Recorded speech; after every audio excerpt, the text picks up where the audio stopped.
Hello and welcome to Yanna investment academy. मेरा नाम है शनिक भंडारी और आज की ताज़ा खबर के इस नए एपिसोड में आप सभी का बहुत बहुत स्वागत है। तो चलिए हमेशा की तरह वर्ल्ड इकोनॉमी के साथ आज के एपिसोड की शुरुआत करते हैं। बैंक ऑफ जापान ने, जो जापान की सेंट्रल बैंक है, उन्होंने अपने इंटरेस्ट रेट 0.5% पर लाकर बढ़ा दिए हैं। So they have taken a rate hike recently. ये न्यूज़ जो है फ्राइडे को आ चुकी थी और इसका इम्पैक्ट भी कहीं ना कहीं फैक्टर इन हो चुका है। लेकिन मैं फिर भी ये न्यूज़ कवर कर रहा हूँ because it is a very important news. यहाँ पे जो रेट हाइक है, उसके बाद interest rates have gone up to 0.5%। And 17 साल बाद, जी हाँ, 17 साल बाद जापान में पहली बार 0.5% के इंटरेस्ट रेट्स देखे जा रहे हैं। 2008 के जो ग्लोबल फाइनेंशियल क्राइसिस हुआ था, उस वक्त ऐसे इंटरेस्ट रेट्स थे। उसके बाद इंटरेस्ट रेट्स काफ़ी इससे नीचे ही रहे, इस लेवल्स के।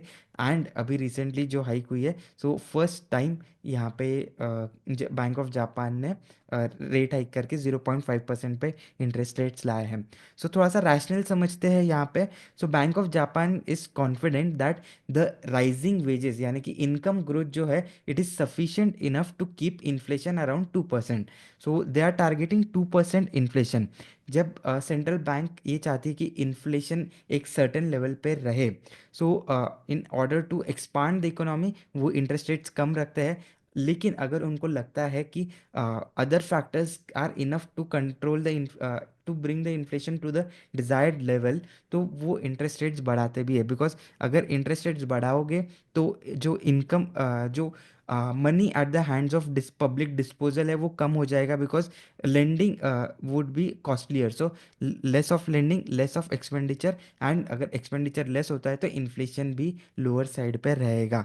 But still they are impact they are considering कि वेज हाइक्स जो है, लोगों की इनकम ही इतनी ग्रो होगी कि there will that will be enough to keep the inflation at the 2% target rate. Indian economy में एक न्यूज़ है that is regarding the scrapping of vehicles. So ministry of road transport and highways, so ये ministry ने एक proposal दिया है कि जो न्यू व्हीकल्स परचेज करते हैं after scrapping old vehicles, so old vehicles कौन सी होनी चाहिए, या तो BS2 नॉर्म्स वाली या फिर उससे पुरानी व्हीकल्स। सो ये जो पुरानी व्हीकल्स है, अगर ये स्क्रैप करते हो तो जो मोटर व्हीकल टैक्स है उस पर रिबेट है, रिबेट जो होगा वो इंक्रीज कर दिया जाएगा up to 50% of the total tax amount on the new vehicle that is being purchase. So जब भी आप नई गाड़ी लेते हो by scrapping an old vehicle, तो उससे आपको रिबेट मिलेगा। एंड दैट रिबेट वुड,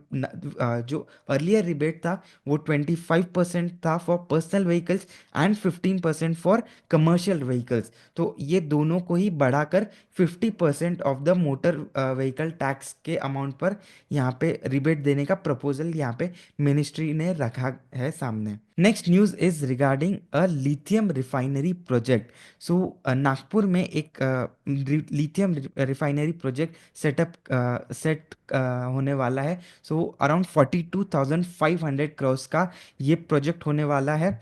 सो महाराष्ट्र के विदर्भ रीजन में ये जो प्रोजेक्ट सेट रहेगा, इसका रिसेंटली साइनिंग हुआ है इन स्विट्जरलैंड। सो हमारे महाराष्ट्र के chief minister and Vardhan lithium India private limited, ये कंपनी, इन दोनों में ये एग्रीमेंट साइन हुआ है। एंड द ऑर्डर हैज, ये जो प्रोजेक्ट है ये सैंक्शन हो चुका है। सो लगभग 60,000 टन्स ऑफ लिथियम की एनुअल कैपेसिटी रहने वाली है इस पूरे प्रोजेक्ट की, जिससे जो बैटरी मैन्युफैक्चरिंग होगी। सो आप सभी जानते हो lithium is source for any kind of batteries. Basically lithium ion batteries जो बनती है, उसके लिए लिथियम रिफाइनरी ज़रूरी है। सो 20 GWh की बैटरीज यहाँ पे इस प्रोजेक्ट में बनाई जा सकती है। So it's a very big project that will boost the this segment, जो बैटरी सेगमेंट है, लिथियम आयन बैटरी स्पेसिफिकली, वहाँ के लिए एक बहुत बड़ा बूस्टर रहने वाला है। स्टॉक स्पेसिफिक न्यूज़ की बात करेंगे। सो पहले देख लेते हैं कि इस वीक में, आने वाले वीक में क्या क्या इंपॉर्टेंट चीज़ें होने वाली है। सो फर्स्ट थिंग, सबसे इम्पॉर्टेंट एस्पेक्ट जो रहेगा that is the union budget 2025। First Feb को यूनियन बजट होता है, सैटरडे है वहाँ पे, उस दिन। सो मार्केट्स भी ओपन रहने वाले हैं।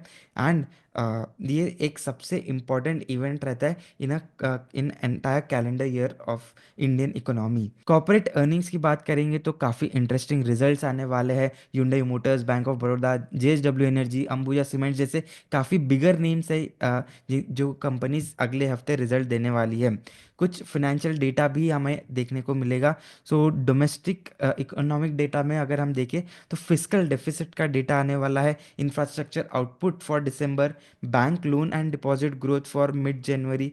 सो ये सारे इकोनॉमिक डेटाज आएंगे that will also guide how the market will stay during the week. US Fed की मीटिंग होने वाली है इस वीक में, again another very big event from the global market perspective. So यहाँ पे बिकॉज ऑलरेडी डोनाल्ड ट्रंप जो वहाँ के अभी प्राइम मिनिस्टर बन चुके हैं, उनके जो कमेंट्रीज हमने देखे हैं लास्ट कुछ दिनों में, सो बहुत ज़्यादा शायद ये मीटिंग का आउटकम इतना कोई इम्पैक्टफुल नहीं रहेगा। But still what the committee decides, we have to see that. तो स्टॉक स्पेसिफिक न्यूज़ के शुरुआत करते हैं। सबसे पहले आईसीआईसीआई बैंक के Q3 रिजल्ट्स की बात करेंगे।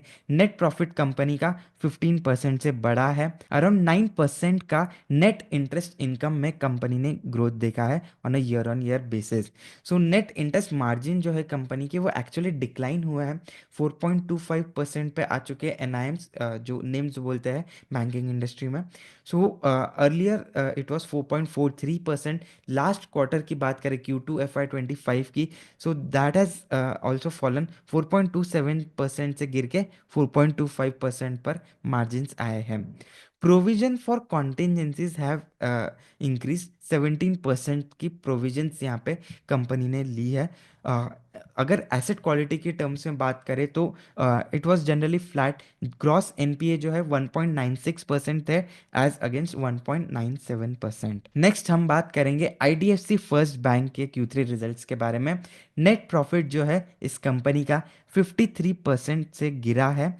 सो एमएसएमई जो सेगमेंट है, माइक्रो फाइनेंस की जो बुक है कंपनी की, वो पेन कंटिन्यूड रहा है इस क्वार्टर में भी, जैसा हमने लास्ट क्वार्टर में भी देखा था। ओवरऑल ग्रोथ की बात करेंगे तो नेट इंटरेस्ट इनकम में डिसेंट ग्रोथ यहाँ पे कंपनी ने पुटअप किया है। 14.4% का ईयर ऑन ईयर बेसिस पे ग्रोथ हमें देखने को मिला है। नेट इंटरेस्ट मार्जिन वो हालांकि कम हुआ है, 6.04% पे आए हैं net interest margin as compared to 6.18% in Q2 FY25। So micro finance business यहाँ पे इम्पैक्टेड है, वो तो हमें पता ही है। इसके साथ साथ कंपनी होलसेल बैंकिंग पे ज़्यादा फोकस कर रही है। Wholesale banking means dealing with corporate clients rather than retail individual people. So corporate clients में because the transaction is very huge, तो यहाँ पे मार्जिन जो है वो ऑन अ लोअर साइड रहता है, and that is why it has impacted the overall NIMS of the company. Deposit growth की बात करेंगे तो बहुत अच्छे से ग्रो हुआ है कंपनी के जो डिपॉजिट्स है, that have increase 29% on a year on year basis. और कासा रेशियो जो है वो 48% पे आया है। सो जिन्हें नहीं पता, सो कंपनी के जो डिपॉजिट्स होते हैं either they are time deposits और CASA deposits. So time deposits मतलब फिक्स्ड डिपॉजिट्स, आरडी, जहाँ पे कंपनी हायर इंटरेस्ट पे करती है। And there are CASA deposits, current account and savings account. So current account पे तो कंपनीज या banks जो है वो इंटरेस्ट पे नहीं करते, एंड सेविंग्स अकाउंट पे नॉमिनल इंटरेस्ट पे किया जाता है। So higher CASA ratio is better for any bank, और 48% का CASA ratio is good for this bank. Asset quality की बात करेंगे तो ग्रॉस एनपीए जो है 1.94% पे थे, एंड नेट एनपीए 0.52% पे है। अगर हम माइक्रो फाइनेंस बुक को एक्सक्लूड कर देते हैं, so GNPA would have been at 1.81% and NNPA were at 0.49%। Company का ये कहना है कि जो माइक्रो फाइनेंस वाला जो सेगमेंट है वो उन्होंने चालू किया था because it was a priority sector lending. So PSL norms को मीट करने के लिए ये सेगमेंट कंपनी ने लिया था, एंड एक ट्रांजिशनरी फेज है जो नेक्स्ट कुछ क्वार्टर्स में इसका इम्पैक्ट जो है वो ख़त्म हो जाएगा। इसके साथ साथ कंपनी ने ये भी किया, मैनेजमेंट ने ये भी बताया कि बाकी सारे जो बिजनेसेस है वो काफ़ी अच्छे स्ट्रांगली ग्रो हो रहे हैं, इस ऐसा मैनेजमेंट का कहना है। Next news is regarding yes bank. Yes bank के Q3 नंबर्स काफ़ी अच्छे रहे हैं। नेट प्रॉफिट जो है 168% से ग्रो हुआ है, and the asset quality has also improved. So net interest income जो है कंपनी की, वो सिर्फ 10% से बढ़ी है। नेट इंटरेस्ट मार्जिन जो है वो 2.4% पे थे, काफ़ी lower names as compared to other banks. हमने अभी दो, एक लार्ज और एक मिड कैप बैंक के बारे में रिजल्ट्स अभी देखे। सो 2.4% मार्जिन है कंपनी का यहाँ पे। And it has been flat both year on year and Q Q. Net interest income जो नॉन इंटरेस्ट इनकम है वो 27% से बढ़ा है on a year on year basis, और क्यू क्यू भी अराउंड 7.5% का ग्रोथ है in the non interest income. GNPA levels जो है यहाँ पे डिक्लाइन देखने को मिला है। सो प्रीवियस क्वार्टर में 2.02% का जो जीएनपीए था वो गिर कर 1.6% पे आया है। वाइल एनपीए जो है 0.5% के थे and it has remained the same. So asset quality यहाँ पे इम्प्रूव होती हुई दिखी है। नॉन इंटरेस्ट इनकम में ग्रोथ अच्छी रही है। इंटरेस्ट एनआईआई जो नेट इंटरेस्ट इनकम है उसकी ग्रोथ डिसेंट थी। अगर हम कंपनी के कुछ और नंबर्स की बात करें तो डिपॉजिट्स के टर्म्स में कंपनी का जो डिपॉजिट बुक है इट हैज़ ग्रोन अराउंड 14.6%। यहाँ पे जो ग्रोथ आई है it has come through retail and branch lending, जो जहाँ से जो टोटल डिपॉजिट्स की ग्रोथ है वो 22% पे रही है। कासा रेशियो इम्प्रूव हुआ है कंपनी का, 33.1% पे कासा रेशियो था during this quarter as compared to 29.7% in the last year and 32% in Q2 FY25। So banking के काफ़ी सारे रिजल्ट्स हो चुके हैं। Let's move on to some other sectors. NTPC के रिजल्ट भी आए हैं। सो बहुत शानदार रिजल्ट नहीं रहे हैं यहाँ पे, लेकिन कंपनी ने एक इंटरिम डिविडेंड यहाँ पे डिक्लेयर किया है ऑफ 2.5 रुपीज़। एनटीपीसी के नंबर्स की बात करें तो नेट प्रॉफिट जो है वो 4,711 करोड़ के थे। सिर्फ 3% का ग्रोथ यहाँ पे हमें देखने को मिला है। रेवेन्यू जो है अराउंड 5% से ग्रो हुआ है on a year on year basis. Company का जो इबिड्डा है वो काफ़ी इम्प्रूव हुआ है। 20.3% का इबिड्डा यहाँ पे कंपनी ने ग्रो इबिड्डा ग्रोथ यहाँ पे कंपनी ने रजिस्टर की है। इबिड्डा मार्जिन्स ऑब्वियसली बड़े हैं। Earlier they were at 25.2% and now that has increase to 28.9%। So according to some estimates margin जो थे वो 27.5% के आसपास आ सकते थे, ऐसा माना जा रहा था। बट उससे भी अच्छे मार्जिन्स यहाँ पे आए हैं। लेकिन बिलो एबिड्डा जो आइटम्स आए हैं उसके वजह से नेट प्रॉफिट ग्रोथ उतना कैरी ऑन नहीं कर पाया। कंपनी का जो एवरेज टैरिफ है it has increase. So 9 month FY25 का जो एवरेज टैरिफ है that was 4.68 rupees per unit. And वही हम लास्ट ईयर की बात करें तो it was 4.57 rupees per unit. So यहाँ पे एवरेज टैरिफ में भी ग्रोथ देखने को मिला है। Again this is a very asset heavy business, तो ऐसा नहीं है कि कंसिस्टेंट ग्रोथ आपको देखने को मिलेगी। लंपी नेचर होता है ऐसे बिजनेस का। जब एसेट्स रेडी होते हैं, न्यू एसेट्स ऑपरेशनल होते हैं, कमेंस ऑपरेशंस कमेंस होते हैं, तो ग्रोथ जो है सडनली आती है। एंड उसके बाद जब एसेट्स अंडर कंस्ट्रक्शन होते हैं तो in that period the growth is slow. And ऐसे ही लंपीनेस यहाँ पे हमें एक एसेट हैवी बिजनेस के रिजल्ट्स में देखने को मिला है। एक मिड कैप कंपनी का इंटरेस्टिंग रिजल्ट्स यहाँ पे आया है, लॉरस लैब्स की हम बात करेंगे। रेवेन्यू जो है 18% से ग्रो हुआ है on a year on year basis. Company का जो सबसे इंटरेस्टिंग पार्ट है that is the EBITDA margin. So 7 quarters बाद कंपनी ने 20% का EBITDA मार्जिन क्रॉस किया है। Q3 FY25 और Q2 FY25 and Q3 FY24 दोनों में ही लगभग 15% के मार्जिन्स, EBITDA मार्जिन्स यहाँ पे कंपनी ने किए थे। सेगमेंट वाइज अगर हम बात करें तो CDMO सेगमेंट में काफ़ी अच्छी ग्रोथ है। 400 करोड़ का रेवेन्यू कंपनी ने इस सेगमेंट में किया है। And the growth was 89% year on year and 34% on a QOQ basis. Company का जो फॉर्मुलेशंस बिजनेस है वो भी डिसेंट ग्रोथ कर रहा है। ईयर ऑन ईयर बेसिस पे 19% का ग्रोथ यहाँ पे इस सेगमेंट ने किया है। जो तीसरा मेजर सेगमेंट है, एक्चुअली जो सबसे बड़ा सेगमेंट है, वहाँ पे डी ग्रोथ देखने को मिला है। कंपनी का जो API बिजनेस है वहाँ पे रेवेन्यू टर्म्स पे 7% का डी ग्रोथ कंपनी ने रजिस्टर किया है। Moving on to the last but not the least news, DLF इस कंपनी के बारे में हम बात करेंगे। रियल एस्टेट सेगमेंट में ये कंपनी है।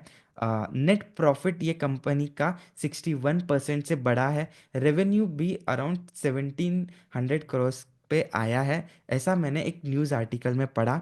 एंड जी हाँ, ये जो नेगेटिव आपको दिख रहा होगा, जो टाइटल रखा गया है, ये कोई मिस्टेक नहीं है, ये एक्चुअली नेगेटिव रिजल्ट है। And this should be seen as a case study. So I want to share my screen. मैं आपको एक्चुअली रिजल्ट बताना चाहता हूँ, and how are narratives get change by the news that we consume. So एक बहुत ही classic case study बनेगी। So please let me share my screen. So DLF company की फाइलिंग आप लोगों के सामने इस स्क्रीन पे मैंने शेयर की है।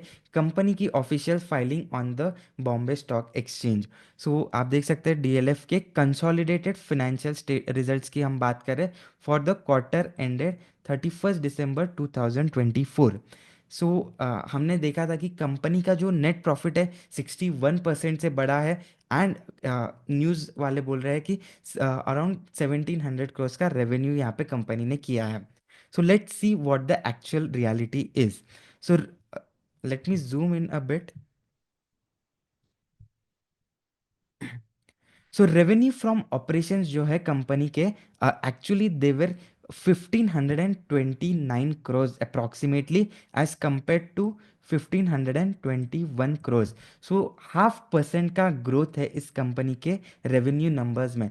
लेकिन जैसे ही जो जब मैंने ये आर्टिकल्स पढ़े, तो what the information that I consume was around 5% का revenue growth, which was actually the total income growth. So 1700 crore का जो ये नंबर मैंने पहले बताया था, that is actually the total income. Company का जो अदर इनकम है वो 122 करोड़ से 209 करोड़ पे आ गया है। लेकिन ऑपरेशनल इनकम इतना नहीं बढ़ा है। Let's come down to the PAT part की। 1000 करोड़ के ऊपर का पैट यहाँ पे कंपनी ने किया। 61% का ग्रोथ है। इतना अच्छा नंबर, इतने अच्छे नैरेटिव्स रखे गए। सो उसकी रियलिटी भी हम समझेंगे। So the line item that I want you to focus on is the PB, profit before exceptional items. So यहाँ पे एक्चुअली हम देख सकते हैं कि डी ग्रोथ हुआ है 511 करोड़ से। जो प्रॉफिट्स है वो 476 करोड़ पे आ चुके हैं। इसके बाद कंपनी ने एक एक्सेप्शनल लॉस भी सहन किया है। 300 करोड़ का एक एक्सेप्शनल आइटम है कंपनी का। So profit before tax actually 512 crore से गिर के 174 करोड़ पे आ गए हैं। इस फाइव पैट या सॉरी पीबीटी जो है 174 करोड़ का है, लेकिन PAT is 1000 crore with the 61% increase. I am repeating this words because every news channel, every news agency has reported this as a number. So अभी रियलिटी देखते हैं कि क्या क्या हुआ है। सो यहाँ पे कंपनी ने tax relating to earlier years 572 crore का इनकम यहाँ पे कंपनी ने एक्चुअली बताया, सॉरी एक्सपेंस यहाँ पे बताया है। एंड 820 करोड़ का डेफर्ड टैक्स इनकम यहाँ पे कंपनी ने रजिस्टर किया है। सो नेट में टोटल टैक्स एक्सपेंसेस जो है वो नेगेटिव थे। सो द पीबीटी से नीचे आते वक्त यहाँ पे जो इम्पैक्ट है, it has increased. So actually 174 crore से हम 440 करोड़ पर आ चुके हैं।